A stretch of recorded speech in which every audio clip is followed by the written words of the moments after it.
So, Stephen, obviously the Ontario Liberal Party is running in this election campaign with what Ontario Liberals describe as new, bold ideas, with a different slate of candidates, some educators, some healthcare workers.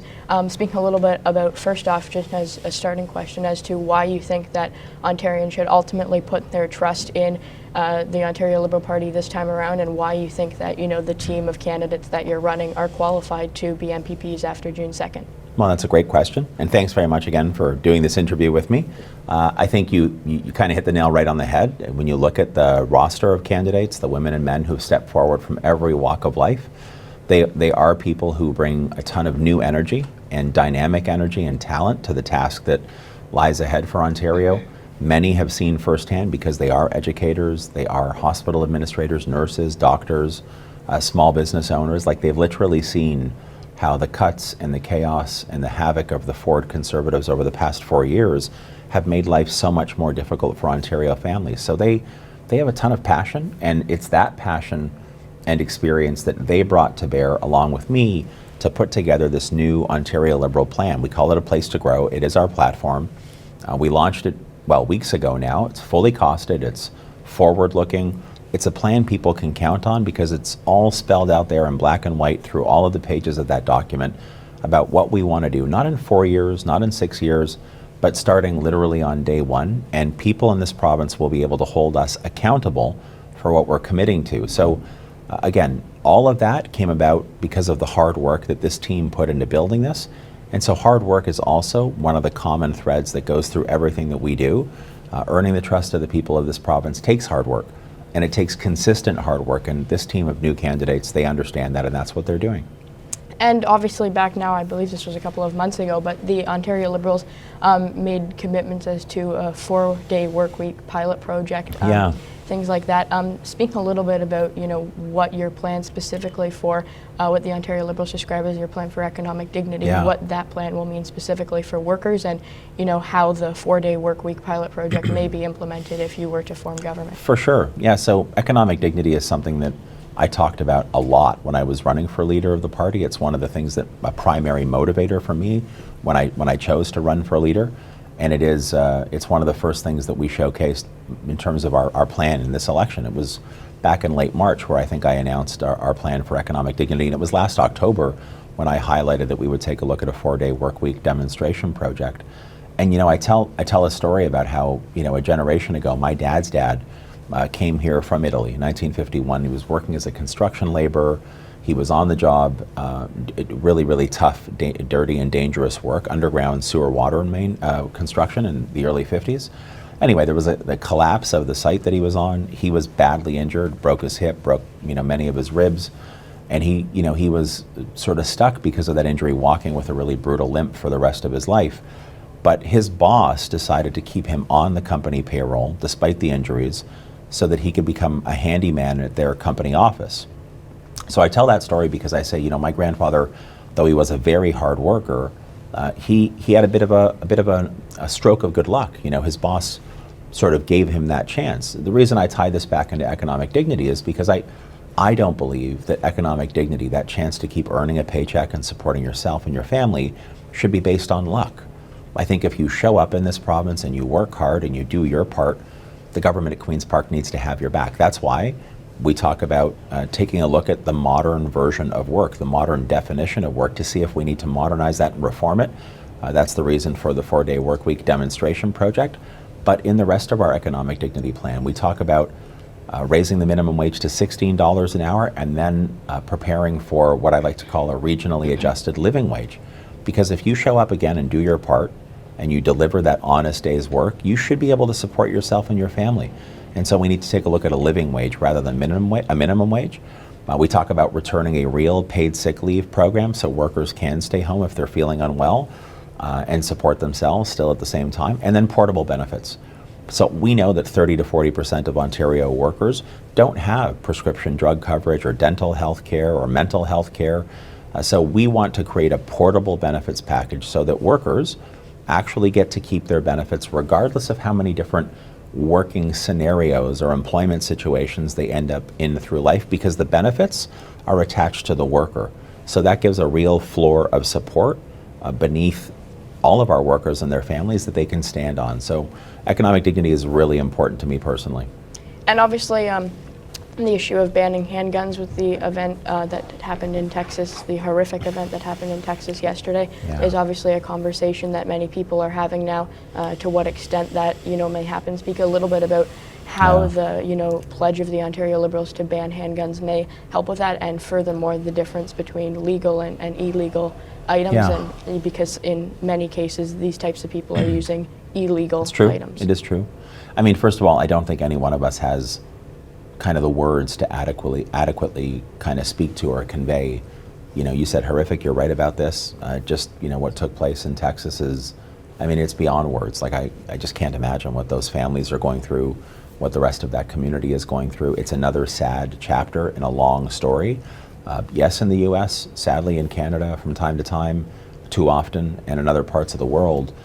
So again, just heartbreaking to know what took place there. And I think one of the reasons that I made the decision weeks ago to announce that an Ontario Liberal government would work with our federal government to ban handguns in this province, but also to advocate for a national handgun ban so that we didn't see guns coming in across our interprovincial borders, is because we still see too many Ontarians who are victims of gun violence, too many Ontarians who lose their lives to gun violence. Just this past March, here in the city of Toronto, there were two men who were just randomly killed by gun violence, and the individual who was caught by the police, according to law enforcement, when they caught him, and they did their investigation, they found that he actually had access to and owned a large, collection of legal handguns. And so I think, we're at a point now in our society where we have to make it quite clear that we prioritize community safety and looking out for one another, rather than sort of standing kind of idly by the way that Doug Ford has.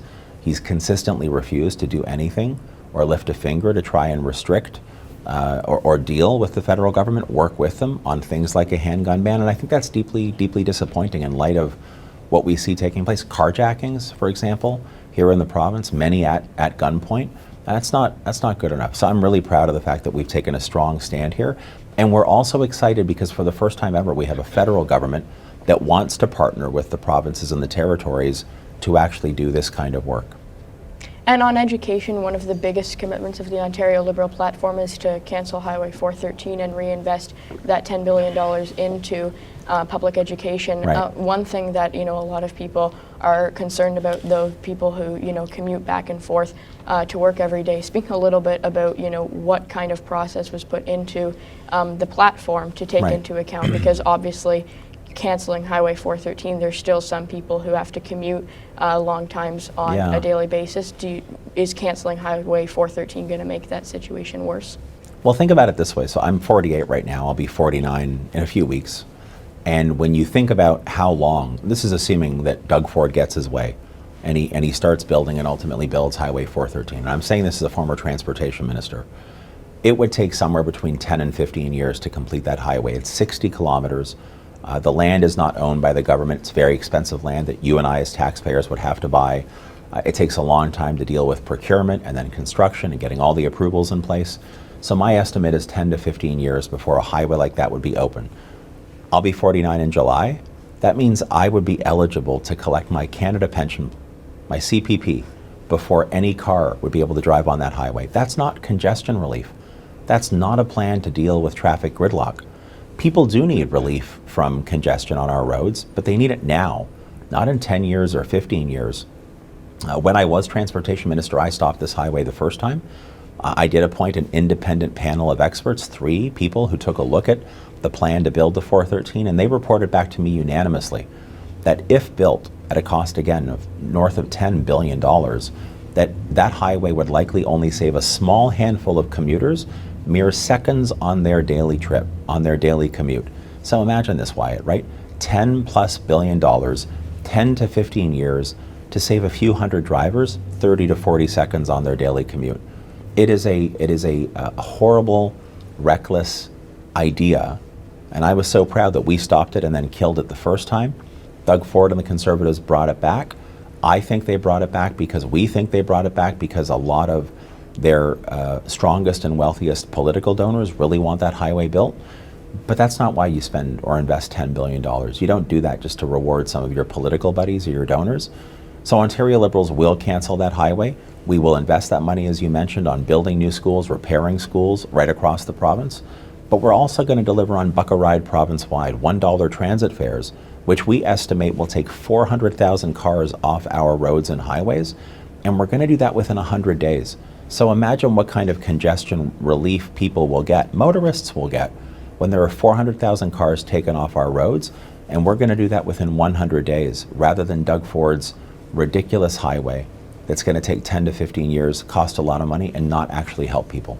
And when you say you'll reinvest that $10 billion into education, I mean, for people watching, that may seem like a bit like broad. So in terms of Sure. specifically where that $10 billion in education would go, like, are you talking mental health funding or? No, so that's just infrastructure money, bricks and mortar money.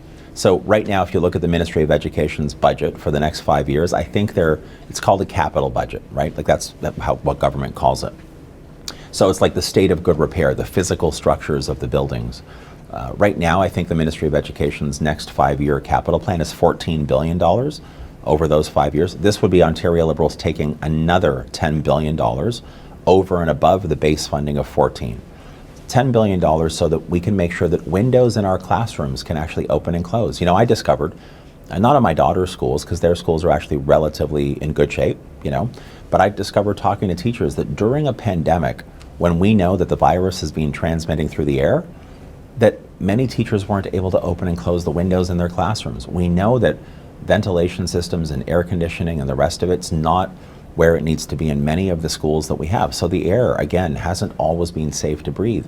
We saw a report in media months ago that suggested far too many of Ontario's schools still have lead in the drinking water. It's not safe to drink the water. So when we talk about this specific $10 billion, we're talking about ventilation systems. We start to build those out within 100 days of taking office to make the air safe for students to drink, to breathe. The water safe to drink, the windows can open and close, the buildings themselves are climate resilient. Our plan to cap class sizes at 20, elementary and secondary, will probably require some additional classroom space. Part of the capital funding from this can go towards that. Same thing with early learning and childcare. And I really want us to make sure that our school buildings are climate resilient as well. And by the way, all of this $10 billion to make our schools modern and state-of-the-art, will also mean thousands and thousands of jobs, particularly in the skilled trades, to do that work. So it's literally a win-win for all of us, rather than Doug Ford's reckless highway to help a few of his political donors. And then on the issue of housing, obviously housing and the cost of housing is increasing for many Ontarians across the province. To what extent would you look at measures such as, for example, the Green Party is proposing to create, I believe their figures, 160,000 affordable community rental homes, as they described it. Right. So what's the Ontario Liberals' commitment as to, you know, building homes, and how many of them would be, say, co-op housing? Yeah, so we have a plan to build in total 1.5 million new units of housing over a decade.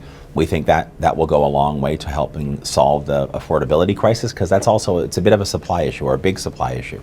So within that 1.5 million homes, we're talking about 138,000 particularly like deeply affordable and supportive housing, which includes off-reserve Indigenous housing, for example. We've included $100 million in our plan on housing specifically to help support more co-ops. We talk about bringing back rent control, which Doug Ford got rid of. So if you're out there and you're a tenant and you're renting, you've lost a lot of your protections because Doug Ford turned his back on you and chose to side with speculators instead. So we're going to restore the rent controls. And we also know that first-time home buyers, like young Ontarians, young families, are having a really difficult time getting into the market, buying their first home. Nothing that Doug Ford has talked about in 4 years, and any one of his now, I think, 4 housing plans, because he's had multiple housing plans, none of his plans do anything to tackle the challenge first-time home buyers are facing. In our plan, we'll create a brand new Ontario Home Building Corporation that will have an unprecedented amount of capital money available to both help with financing, but also to actually build deeply affordable and at-market units. But here's the really cool part. Every single unit of housing that our new Ontario Home Building Corporation sells will only be available to first-time home buyers to help them break into the market or get into the market. And we're also going to have that corporation try to unlock, or will unlock, a lot of the underused and completely unused provincial land. So you and I as Ontarians, we actually own a lot of land in this province, lots, thousands and thousands of acres of land.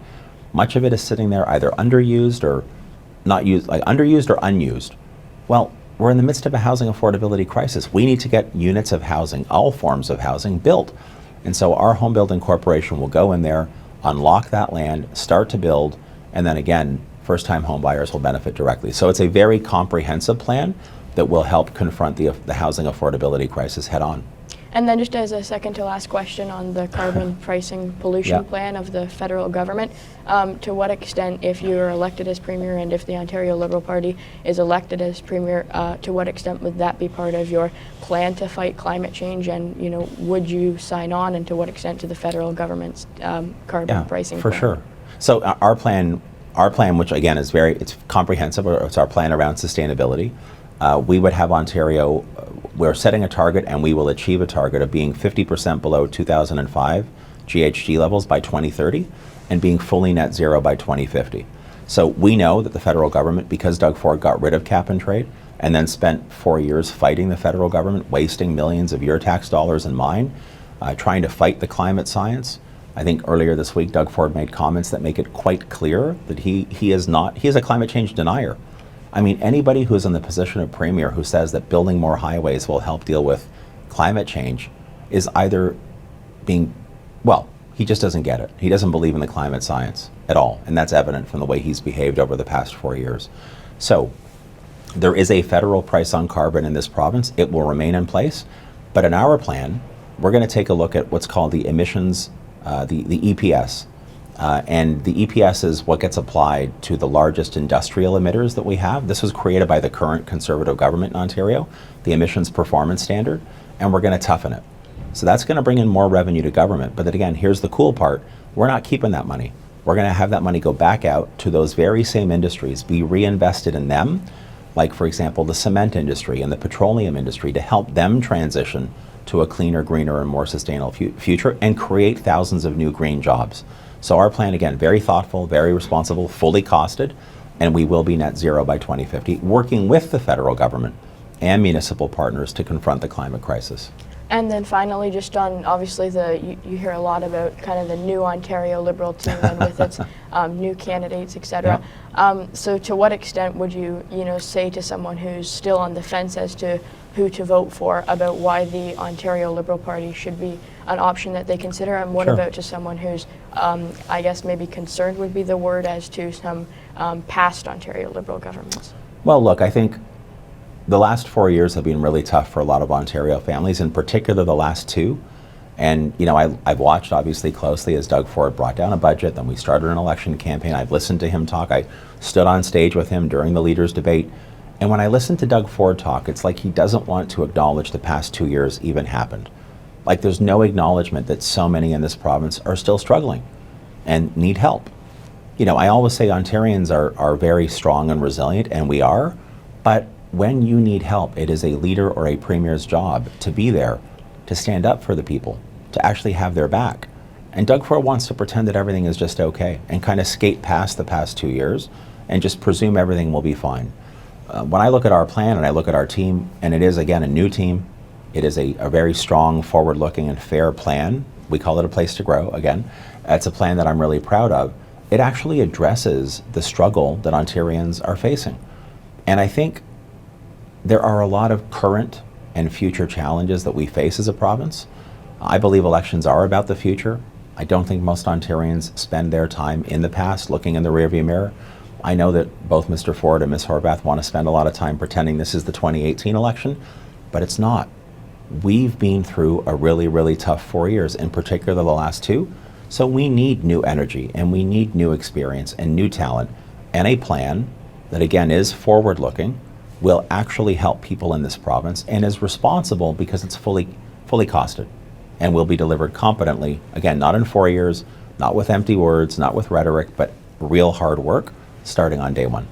Okay, Ontario Liberal leader Stephen Del Duca. Stephen, thanks so much for inviting me here today and for chatting with me about some of the plans and policies of the Ontario Liberal Party. Thanks, Wyatt. Really appreciate it, as always. Thank you.